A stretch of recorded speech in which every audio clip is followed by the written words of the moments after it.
வாங்கினேன் பையில போடல காசு போன இடம் தெரியல கையில வாங்கினேன் பையில போடல காசு போன இடம் தெரியல என் காதலி பாப்பா காரணம் கேப்பா ஏது சொல்வதுன்னு புரியல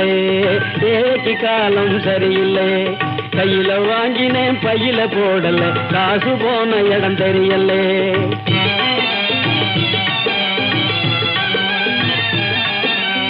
மாசம் 30 நாள் உழைச்சி வறுமை புடிச்சி உருவயழைச்சி காசை வாங்கினா கடங்காரன் எல்லாம் கணக்கு நோட்டோட நிக்கிறான் வந்து எனக்கு உனக்குன்னு பிக்கிறான் காசை வாங்கினா கடங்காரன் எல்லாம் கணக்கு நோட்டோட நிக்கிறான் வந்து எனக்கு உனக்குன்னு பிக்கிறான் கையில வாங்கினேன் பையில போடல காசு போன இடம் தெரியல